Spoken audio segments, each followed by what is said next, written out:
Alors, merci de vie des produits, c'est ça, vous avez abordé cette chose-là, toute la construction des produits. Oui, par exemple, si on... C'est simple un exemple, parce que moi j'ai entendu cette mission, je commence à réfléchir. La production d'une voiture, on sait que c'est quelque chose qui est compliqué, on l'utilise, nous avons tous besoin, mais on sait qu'il y a beaucoup d'éléments, il y a le plastique, il y a le métal, il y a le caoutchouc, et on sait que finalement, tous ces produits viennent de quelque part, ils viennent de la terre. Des mines, des plantes, des arbres. Mais la question c'est de voir, ok, comment dans le système de production, on a le caoutchouc qu'on a pris de l'arbre et puis on a converti. À chaque étape, on va dire, ok, quels sont les effets sur la nature de cette étape-là? Quels sont les coûts environnementaux? Et petit à petit, on prend chaque élément, c'est exigeant, c'est sûr, c'est pas facile, mais ça permet de développer une image globale de ce produit. On va dire, voilà, il y a une voiture X, marque Y, on sait que toutes les matières premières, ça vient de ça, les systèmes de production, d'adaptation, c'est comme ça a besoin de ressources énergétiques, autant, eau, etc., etc.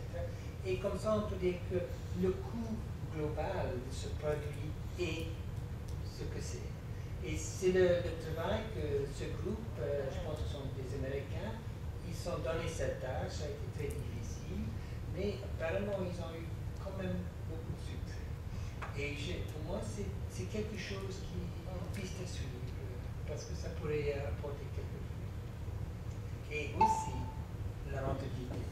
Il y a le lien avec le produit. Merci. Alors, d'intervention dans la salle, alors Christophe. Moi, je suis ravi d'entendre quelqu'un qui propose une espèce de canevas d'intégration des initiatives, un how to do, hein, c'est-à-dire comment faire pour influencer. Ici, on est la société civile qui s'organise. Je crois que les industries, le monde économique a déjà ses lobbies bien en place et ils connaissent très très bien toutes ces procédures que vous venez si bien de décrire, tandis que nous, on a beaucoup à apprendre à ce niveau-là. À apprendre d'un côté sur comment on fait, apprendre aussi à nous structurer et à faire converger nos savoirs pour formuler des demandes, pour formuler des propositions. Et ça, je pense que c'est quelque chose qui est extrêmement pertinent, qui est extrêmement utile, qui va nous amener plus loin, parce que la conscience de ce que nous devons faire très concrètement, très matériellement, elle existe depuis longtemps. La conscience de ce que nous ne devons pas faire, elle existe aussi. Mais comment faire pour faire arriver cette voix de la société civile, la voix de la terre aussi aux politiciens, qui eux sont aussi des citoyens, qui savent aussi très bien ce qu'il faut faire ou ne pas faire, d'une certaine façon, mais qui sont exposés tout simplement en raison, en vertu du système politique qui a été mis en place, au lobbying. Je pense qu'il y a un grand pas là que nous devons faire. Et ça, je suis très reconnaissante que vous soyez là et que vous ayez cette vision-là, parce que c'est ça qui va réellement nous permettre d'avancer sur un chemin institutionnel. Évidemment, on peut faire valoir sa voix de façon révolutionnaire. On sait que ça finit toujours dans des violences et dans une prise en compte seulement très très partielle des exigences qui sont justifiées. Ou alors on choisit une voie institutionnelle, si c'est possible. Et je crois que, comme vous l'avez bien mentionné, les membres de la Commission européenne, les parlementaires européens, sont très demandeurs en réalité d'informations en provenance de la société civile. Encore faut-il respecter les formes Encore faut-il connaître les formats dans lesquels il voudrait avoir livré ce type de savoir et de connaissances pour pouvoir le faire et pour pouvoir être efficace. Merci beaucoup.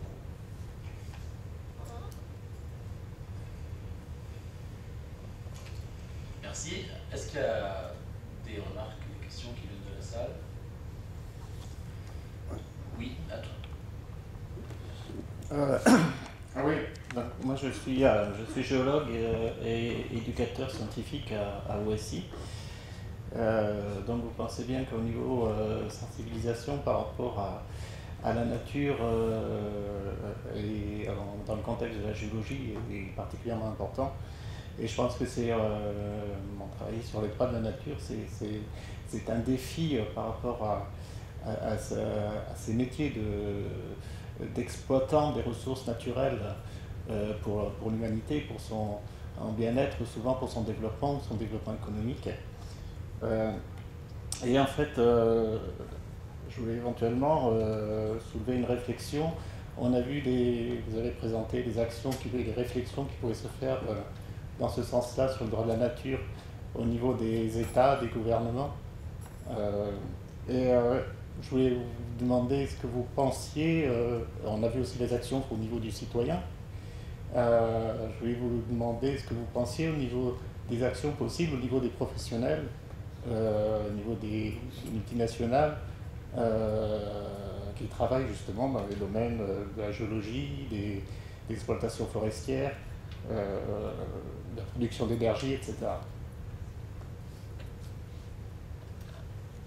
Moi, je leur demanderai leur conseil pour aider. Parce qu'au fond, c'est là surtout les connaissances. C'est souvent dans les grandes organisations, etc., qui doivent résoudre beaucoup de problèmes techniques. Et ils sont les premières personnes à dire ce qu'ils font, pourquoi ils font, et peut-être donner des idées comment ils pourraient faire mieux, ou des choses qu'ils aimeraient faire, mais ils ne peuvent pas, pourquoi, etc. Donc, pour moi, c'est un dialogue. On est un peu ensemble et on est d'accord, on n'est pas d'accord, ça c'est notre question, mais d'abord on le demande. Et comme ça, ils participent au processus. Et moi, je soupçonne qu'il y a beaucoup qui pourraient donner des idées, des suggestions qu'on ne peut pas imaginer sans la connaissance technique. Ça, c'est mon point de vue personnel. Merci beaucoup. Bonjour, moi je m'appelle Rémi, je travaille à OSI aussi. Moi j'ai une question, donc comme l'a dit très justement Christa tout à l'heure, peut-être que tous ont beaucoup d'expérience vis-à-vis des lobbies, tous les lobbies économiques pour savoir comment faire pour mettre ça en application. Moi je serais curieux de savoir comment a fait l'Équateur pour motiver et pour faire passer cette idée auprès de tous les lobbies qui veulent juste faire plus de business, toujours du business et tout ça. Et comment nous on pourrait faire en Europe pour que ce soit quelque chose, un vecteur vers plus de souffle économique et que ce soit pas un handicap supplémentaire par rapport à d'autres régions du monde qui ne respecteraient pas du tout ce concept et ce principe-là et qui du coup en voulant faire du bien on se ferait du mal à nous-mêmes et si on se fait du mal à nous ça ne sert à rien d'essayer de faire du bien. Alors comment vous pensez que ça peut fonctionner et comment vous par exemple vous avez fait pour le mettre en place et donner envie à la majeure partie des différents acteurs de pousser dans ce sens-là et pas justement de mettre des freins pour éviter que ça se fasse. Et dernière question, c'est comme vous avez cité tout à l'heure, j'ai marqué qu'il pouvait y avoir des dérogations données en fonction de certains cas qui en auraient sûrement, et que le but c'est qu'il y en ait le moins possible. Est-ce que dans votre cas, vous en Équateur, vous donnez beaucoup de dérogations où l'idée est tellement partagée que vous n'avez pas besoin d'en donner tant que ça. Merci.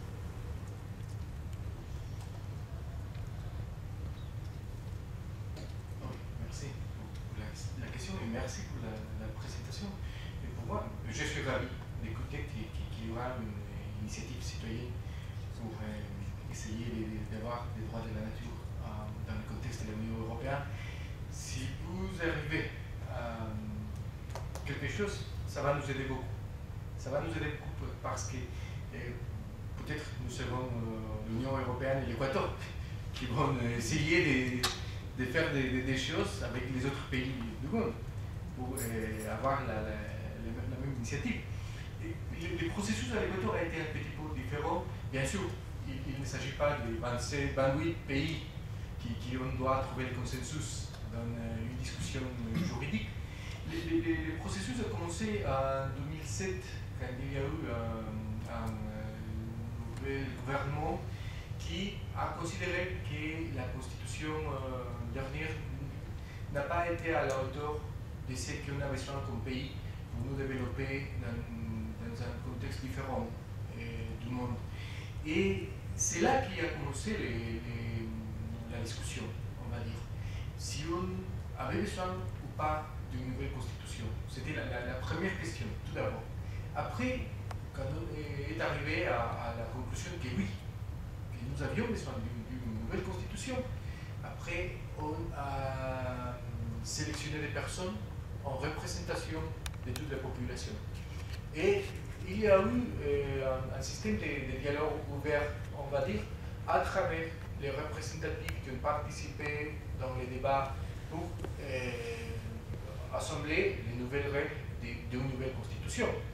Et c'est là qu'on a beaucoup profité des personnes qui nous ont aidés, de tous les contextes des académiciens, qui ont essayé de faire un expériment qui ne soit pas seulement juridique, mais aussi qui partage des éléments différents, comme je vous ai dit, philosophiques même, que nous n'avons pas pris en considération avant, comme société. Et c'était un processus de débat, de discussion, et très long. Ça n'a pas été d'un jour à l'autre, c'était très, très long. Finalement, on a trouvé un texte, on a arrivé à un texte qui a été mis en considération de la population.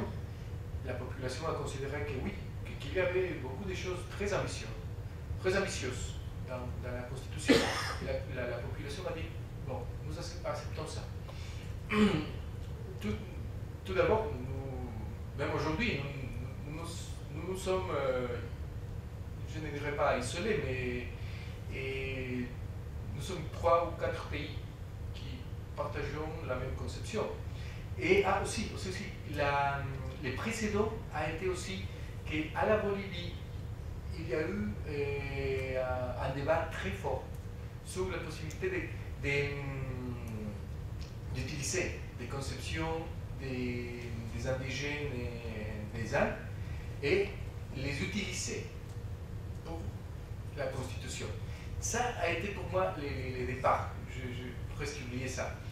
Et après, en ce qui concerne les dérogations, et comme il y a eu, on a toujours aujourd'hui besoin de renouveler des législations, ça n'a pas posé un problème. Comme je vous ai dit, l'activité minière. On n'a pas eu d'activité minière parce que les règles ont été très vieilles, ou les règles d'exploitation du pétrole ont été trop vieilles aussi, que ça n'a pas posé un problème pour les changer. Parce qu'on a eu besoin d'un changement juridique général. Mais c'était, comme je vous ai dit, une situation que je ne crois pas soit comparable avec la situation de l'Union européenne, qui a toute une structure vraiment difficile à comprendre, quelquefois, des législations. Mais en tout cas, je suis ravi d'avoir écouté ce que j'écoutais. Merci. Merci bien. Alors, encore une intervention au fond. Oui, bonjour. Je voulais poser une question pour savoir si vous avez pris en considération l'évaluation du millénaire sur les écosystèmes dans vos argumentaires pour un droit universel de la nature. En 2005, donc, il y a eu une publication qui s'appelle Écosystème and Human Wellbeing, et tout ce qui a été dit sur le bien vivre, par exemple, me faisait beaucoup penser à la définition du bien-être humain dans cette publication. Et cette publication, principalement, elle montre scientifiquement que il y a un lien très très étroit et très fort entre le fonctionnement des écosystèmes, dire la nature en quelque sorte, et le bien-être humain. Et je pense que c'est... J'ai été un peu surpris de ne pas y voir référence, parce que c'est quand même une publication très très marquante, hein, c'est un rapport de plusieurs milliers de pages. C'est une publication très marquante, et je pense que ça peut être un point fort de s'appuyer sur les conclusions scientifiques de ce rapport-là pour appuyer un droit de la nature. Parce que si on considère que le bien-être humain et donc le droit à avoir à manger, le droit à pouvoir se protéger, se vêtir, etc. Donc si tout ce qui est issu des droits de l'homme est en grande partie lié au fonctionnement des écosystèmes, alors les droits de la nature, quelque part, font partie intrinsèque des droits de l'homme, de façon implicite, même si c'est pas reconnu. Donc voilà, je voulais savoir si vous connaissiez ce rapport et si vous pourriez parler de cela. Et personnellement, non, je ne connais pas les rapports qui vous parlaient, mais comme je vous ai dit quand j'ai commencé mon intervention, et la conception des droits de la nature n'est pas une conception nouvelle. Dans les années 70, on trouve déjà quelques indices, quelques théories isolées qui parlent de la nécessité d'avoir un système de protection de la nature qui ne soit pas les systèmes traditionnels de protection de l'environnement ou quelque chose comme ça. Je crois, et quand je vous ai parlé sur la forme dans laquelle on a inséré ça dans la Constitution, et il y a eu une participation très active des académiciens de l'Équateur, mais pas seulement de l'Équateur. Je sais qu'il y a eu des personnes qui ont représenté des personnes pour les débats. On était assessorés aussi pour des académiciens européens, et spécialement espagnols. Et je crois que c'est là-bas qu'on pourra trouver l'influence des rapports comme celle-ci qui vous parlait. Moi-même, je ne les connais pas parce que je n'ai pas participé au débat pour l'adoption de la Constitution. Mais je suis sûr que si vous disiez ça, qu'il y a un rapport, il y a une connexion entre les rapports et ce que nous avons aujourd'hui dans la Constitution de l'Équateur. Parce qu'il y a eu une participation très très forte, spécialement des académiciens de gauche. Bon, basiquement, des académiciens de la gauche équatorienne et même quelques académiciens de la gauche internationale, on va dire, parce que je sais qu'il y a eu la participation des Espagnols, des Brésiliens, des Argentiniens qui ont aidé pour tout ce qui concerne la fondamentation théorique de la Constitution. Et c'est ça que je pourrais vous dire.